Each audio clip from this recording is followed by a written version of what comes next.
Nancy, how was the Red Cross? Oh, fine. I'm a regular down there. You know, a pint a month. Oh, really? I don't see a Band-Aid anywhere on your arm. Well, you know, I'm a quick healer. Do you mind if I sit down? Well, the table's rather small. I'm not sure there's enough room. Yes. Well, that's all right. I'm not going to eat anyway. I'm just going to people watch. So I didn't expect to see you here. Oh, really? I thought you might have heard Terry and me making plans to meet here to discuss the clinic. Oh, yeah, that's right. You mentioned it. Well, actually, it must have, you know, subconsciously soaked in. Mm-hmm. So, you're a doctor. Well, I'm getting back to my practice after a long leave of absence. But I'll spare you the details, hmm? Oh, no, please. I want to hear it all.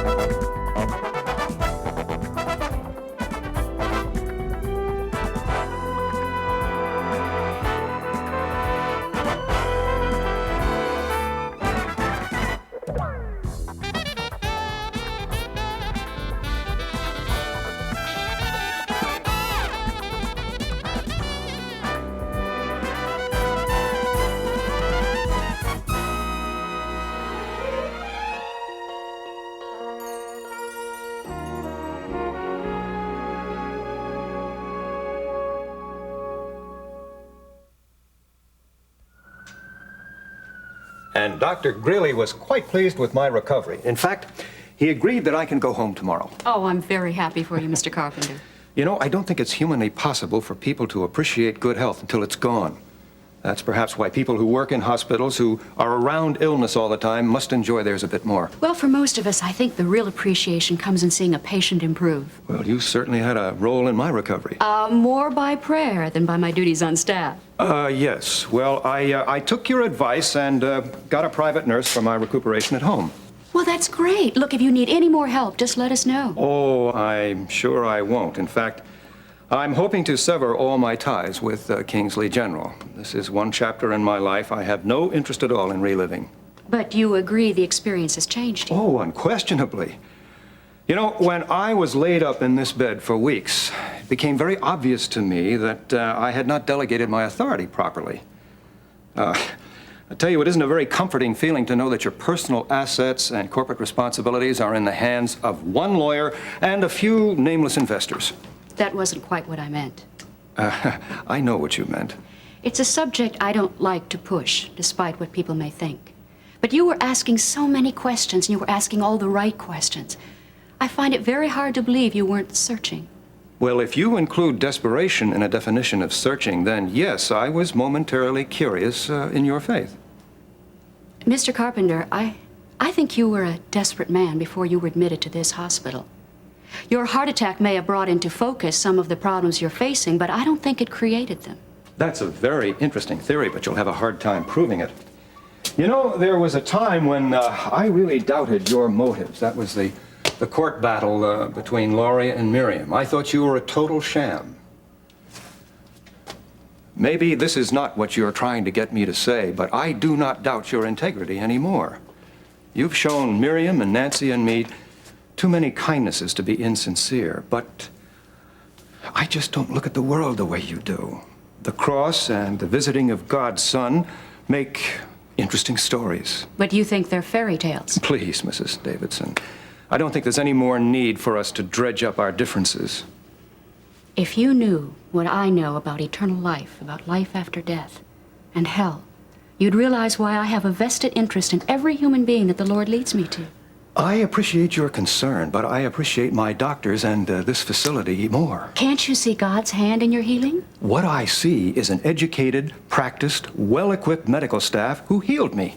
Tended with prayer, which include those of your own daughter. Well, that prerogative is yours and Miriam's, but frankly, I find it bothersome when people apparently attribute to some unknown power up above the products of their initiative and courage down here. Don't let it bother you. But I hope you know that some of medical science's leading discoveries have been made by Christians. Of course they have, after meticulous, careful experimentation. Exactly. So why do they choose to give the glory to God Why should such brilliant minds share that same flaw? Oh, I don't know. Maybe some unspoken corporate guilt, perhaps superstition. That's something that doesn't mix, you'll admit, with human Please, science. Mrs. Davidson, practice your apologetics on someone else. I want to get on with the business of living. And that's something that I know you do very well, Mr. Carpenter.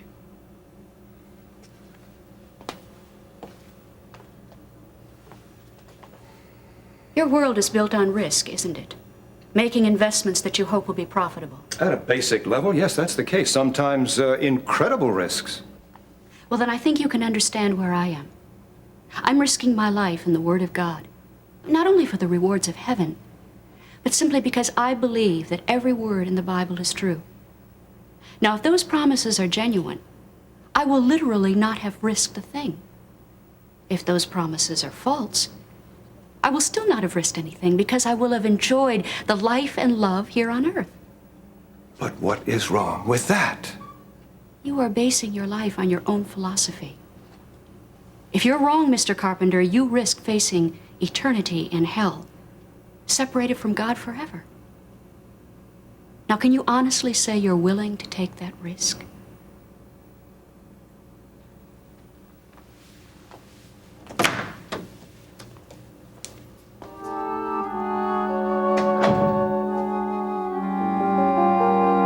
So, what brought you back to Kingsley? Well, I've been trying to reassemble some personal relationships. Oh, Dave, you don't have to be vague with me. I mean, I've been through it all. You have? Well, we're talking about divorce here, right? Well, yes, that and 2 daughters here in Kingsley. So how long has it been since you split up? 4 years. 4 years? Forget it. It's past history. Excuse me? Well, what I'm saying is there's no need to dwell in the past. Now, I've always been a person to forge ahead in the future, you know? So, what was her name? Kate. Alimony's the pits, isn't it? Unless she's remarried, has she? Well, not to my knowledge. I've been having some trouble finding her. Look, do we really have to Well, you go know, on? for me, I've tied and untied the knot 3 times. A real glutton for punishment. Oh, I don't know. I think a good marriage is probably one of the most beautiful things in life. It's worth pursuing. Oh, right. I mean, that's why I kept at it for so long. But I think people like you and me, maybe we just need our freedom for a while. Look, do you mind if I ask you a few questions? Sure, nothing's too private with me. You're Terry's sister, Yeah, but don't let that throw you. meaning that you're not like Terry. Well, we have our similarities, but, well, what do you think of Terry? I think she's a saint. Yeah, I have been able to influence her for the better over the years. Terry, we were just talking about you.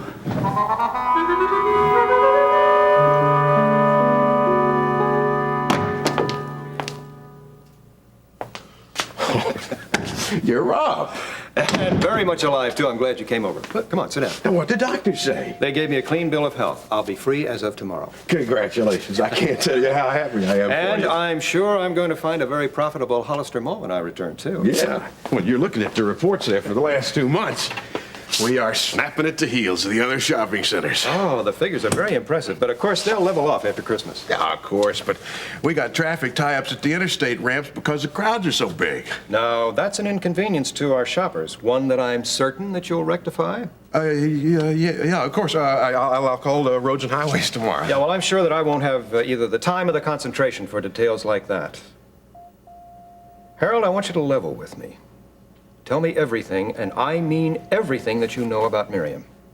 Well, actually, I know very little. I know that Miriam's car was found by the police not too far from the Redland home. She'd been told that there was a letter waiting at the Redlands from Eric, her son. My grandson. Yeah, well, he changed his name from Frederick to Eric. I wasn't sure I you knew know about all that from Miriam's last visit. Now, what about the letter? She never got it. Then she must have been abducted between her car and the house, right? Well, nobody knows that for Oh, sure. Harold, now stop trying to spare me. I'm really getting tired of people pussyfooting about this subject because of my condition. Yeah, well, okay. Now, no ransom note. No word from Miriam, no clues, nothing. The police aren't very optimistic. And what are you doing about it? Well, actually, I'm doing quite a lot.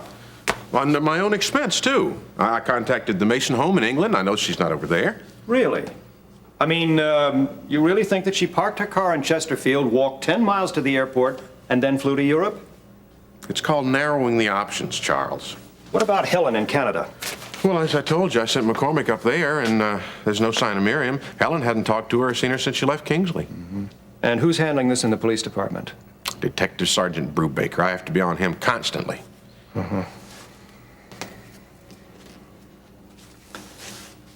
You know, I'll spend whatever is necessary to find her, Harold. Miriam and I have had our differences lately, but life without her is just unthinkable. Hope I'm not interrupting anything. Well, actually, we were just having a nice private conversation. Can't your business wait till later? Well, I do have a lot on my schedule today, and Terry and I have a lot to discuss. Well, all right, pull up a chair.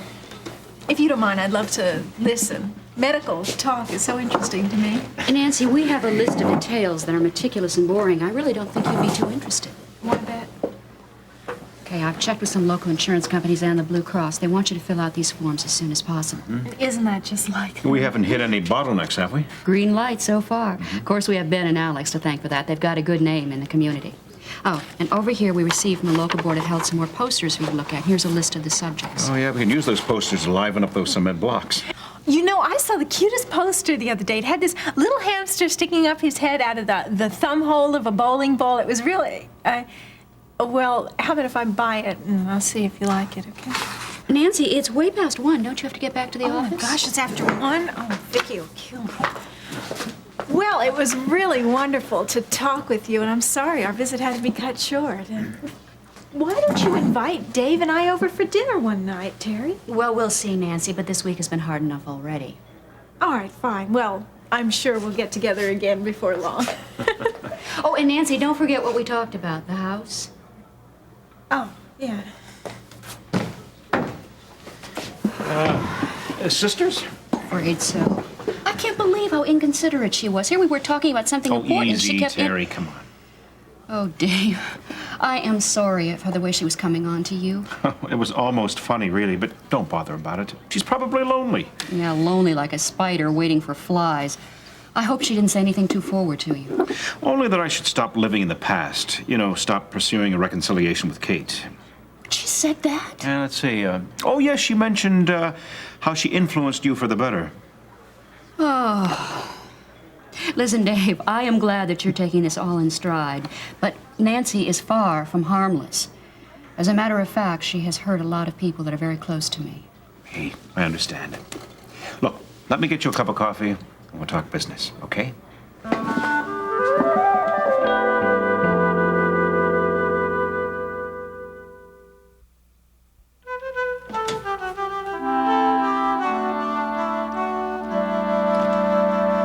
Afraid the fingerprint test came up negative.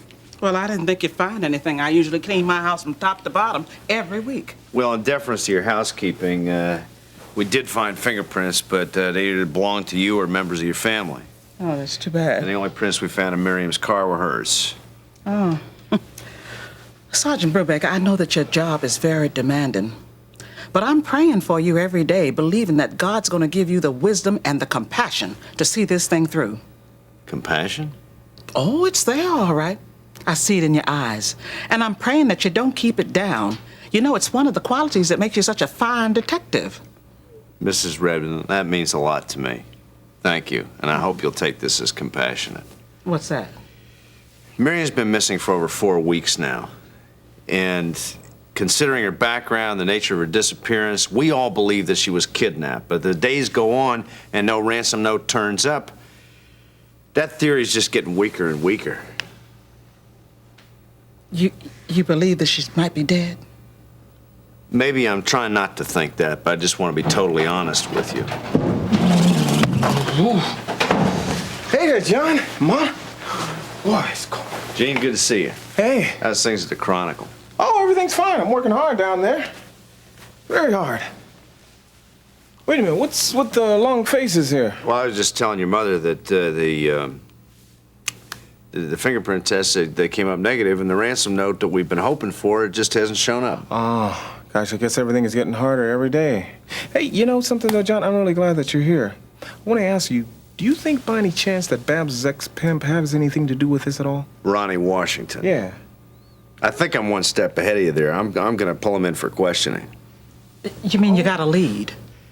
It's a blind shot in a very dark alley, Mrs. Redland. Well, you know, he was always after Babs, and maybe he found out that the two of these girls were very close, and he probably took Miriam to flush Babs out. What do you think? Or he just plain got the wrong girl. It is possible, but I think we would have heard from him by now if that was the case, or we would have found Miriam someplace.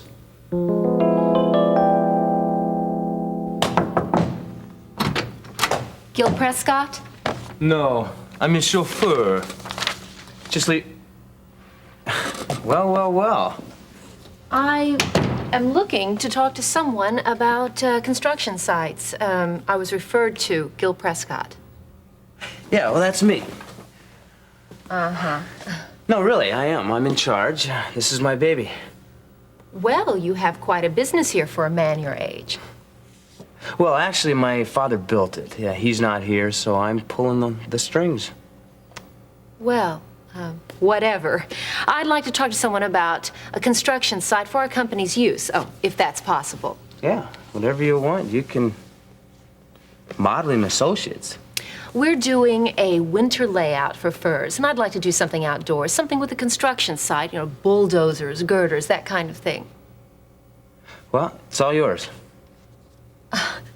I think maybe you might want to look at our contracts first. No need for that. There's time clauses and liability. I said it was okay, and that's all that matters around here. You don't have a company lawyer? Yes, I do. But she works for the company that I run. So, when I say it's okay, okay? Let me put it this way, Mr. Prescott. Until your lawyer approves these contracts, we don't do business. I think it's best I don't owe you any favors. Do you own this company? I manage it for the owner. I think my business here is finished. Right. Now, let's talk about something a little more important.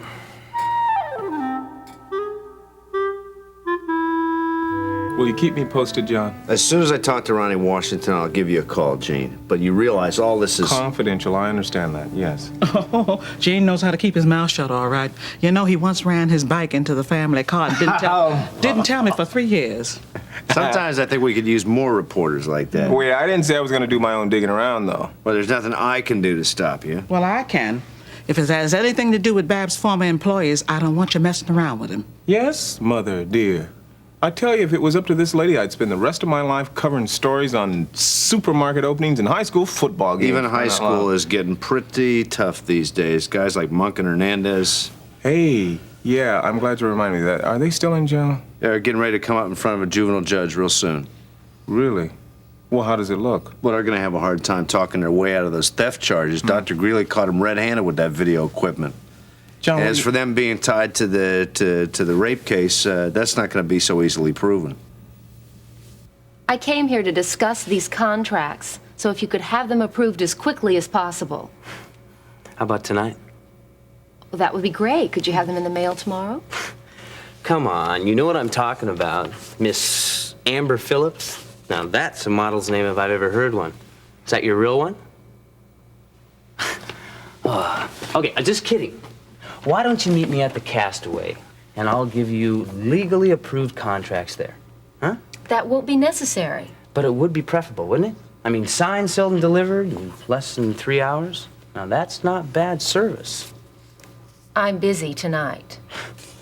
Come on, you're a model. What do you work, half hour, 45 minutes a day? After I leave here, I will go back to the office and I will go through 2 approvals, then look through 5 submitted portfolios, handle this week's payroll, and double-check preparations for tomorrow's shoot. Yeah, and then you should be ready by 8:30, right? At which time I will go to the gym and work out for 1 hour and 15 minutes. Then go home, eat a soybean salad, go through a stack of weeklies, and promptly fall on my bed at 10:45. Oh, that was just for the record, Mr. Prescott, because with little variance, I do that every evening, weekends and holidays. Fine. But see, I go the other route. and I don't mail these things at all, then you're gonna have to come down and pick them up yourself. If I don't receive those releases by next week, I will assume that they have been rejected and go to any one of a number of construction companies in Kingsley. I don't think that will be necessary because I think once we drop the single-spar chatter and the come-ons, I think we may have a pretty smooth working relationship. Goodbye, Mr. Prescott.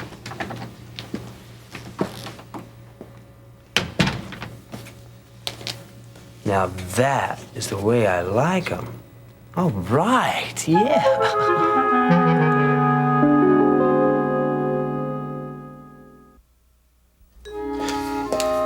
You just missed Sergeant Brubaker, Mr. Webster. Oh, yeah? I bet he was the life of the party. What do you have to say? Thanks. Oh, just that the fingerprint tests were negative. Well, now, that's just terrific. Miriam's been gone a whole month, and the crime lab is just now getting here. Oh, no, come on, be fair, Harold. I mean, John had no way of tracing Miriam's path back to this living room until after she disappeared. I know, but you'd think it'd be protocol for him to check the victim's last place of residence. I told Charles that I'd have to be all over Brubaker. You saw Mr. Carpenter? Today, yeah. That's what I came over here for, was to tell you that he's going to be released from the hospital tomorrow. He knows all about Miriam's case, what little there is to know. Well, it's good to hear that he's in good health and everything. I imagine he has a lot on his mind right now anyway. Well, if you're talking about Hollis Mall, that'll pretty much take care of itself. No, he's going to be devoting most of his time and money now to tracking down Miriam. Mm-hmm. Oh, that reminds me, he would like to have that letter from Eric. Oh, that's understandable. Matter of fact, I was going to suggest that he take it anyway. Oh, when I think of the times Miriam spent waiting for the mailman, hoping to see this letter. Well, you know, I think it's best that at least one of the family members see it. Shane, I don't like you saying that. I'm believing that Miriam is going to see that letter, and soon.